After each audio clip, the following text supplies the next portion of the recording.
Hey everybody, so today we're here with Chrysanthemum. The day she was born was the happiest day in her parents' lives. She's perfect, said her mother. Absolutely, said her father. And she was absolutely perfect. Her name must be everything she is, said her mother. Her name must be absolutely perfect, said her father. And it was, Chrysanthemum. Her parents named her Chrysanthemum. Chrysanthemum grew and grew and grew, and when she was old enough to appreciate it, Chrysanthemum loved her name. She loved the way it sounded when her mother woke her up. She loved the way it sounded when her father called her for dinner. And she loved the way it sounded when she whispered it to herself in the bathroom mirror. Chrysanthemum, chrysanthemum, chrysanthemum.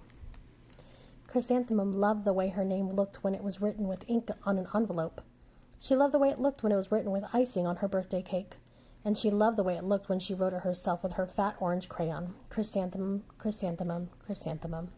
Chrysanthemum thought her name was absolutely perfect, and then she started school. On the first day, Chrysanthemum wore her sunniest dress and her brightest smile. She ran all the way. "Hooray!" said Chrysanthemum. "School!" But when Miss Chud took roll call, everyone giggled upon hearing Chrysanthemum's name. "It's so long," said Joe. "It scarcely fits on your name tag," said Rita, pointing. "I'm named after my grandmother," said Victoria. "You're named after a flower." Chrysanthemum wilted. She did not think her name was absolutely perfect. She thought it was absolutely dreadful. The rest of the day was not much better. During nap time, Victoria raised her hand and informed Mrs. Chud that Chrysanthemum's name was spelled with 13 letters. "That's exactly half as many letters as there are in the entire alphabet," Victoria explained. "Thank you for sharing that with us, Victoria," said Mrs. Chud. "Now put your head down." "If I had a name like yours, I'd change it," Victoria said as the students lined up to go home. "I wish I could," thought Chrysanthemum miserably. "Welcome home," said her mother. "Welcome home," said her father. "School is no place for me," said Chrysanthemum. "My name is too long. It scarcely fits on my name tag, and I'm named after a flower." "Oh, pish," said her mother. "Your name is beautiful, and precious and priceless and fascinating and winsome," said her father. "It's everything you are," said her mother. "Absolutely perfect," said her father. Chrysanthemum felt much better after her favorite dinner, macaroni and cheese with ketchup, and an evening filled with hugs and kisses and parcheesi. That night Chrysanthemum dreamed that her name was Jane. It was an extremely pleasant dream. The next morning Chrysanthemum wore her most comfortable jumper. She walked to school as slowly as she could. She dragged her feet in the dirt. "Chrysanthemum, chrysanthemum, chrysanthemum," she wrote. "She even looks like a flower," said Victoria as Chrysanthemum entered the playground. "Let's pick her up," said Rita, pointing. "Let's smell her," said Joe. Chrysanthemum wilted. She did not think her name was absolutely perfect. She thought it was absolutely dreadful. The rest of the day was not much better. During nap time, Victoria raised her hand and said, "A chrysanthemum is a flower. It lives in a garden with worms and other dirty things." "Thank you for sharing that with us, Victoria," said Mrs. Chud. "Now put your head down." "I just cannot believe your name," Victoria said as the students lined up to go home. "Neither can I," thought Chrysanthemum miserably. "Welcome home," said her mother. "Welcome home," said her father. "School is no place for me," said Chrysanthemum. "They said I even look like a flower. They pretended to pick me and smell me." "Oh, pish," said her mother. "They're just jealous, and envious and begrudging and discontented and jaundiced," said her father.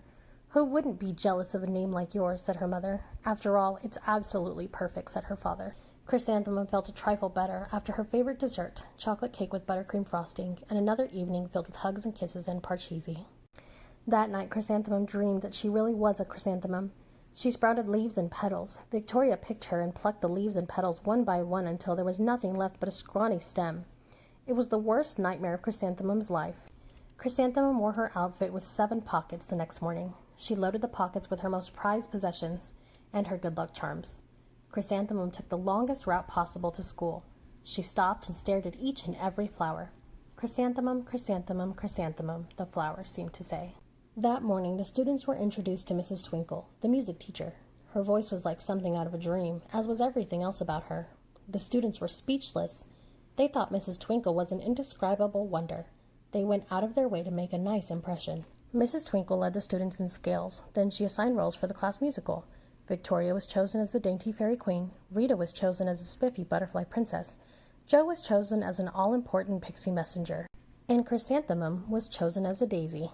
"Chrysanthemum's a daisy, chrysanthemum's a daisy," Joe, Rita, and Victoria chanted, thinking it was wildly funny. Chrysanthemum wilted. She did not think her name was absolutely perfect. She thought it was absolutely dreadful.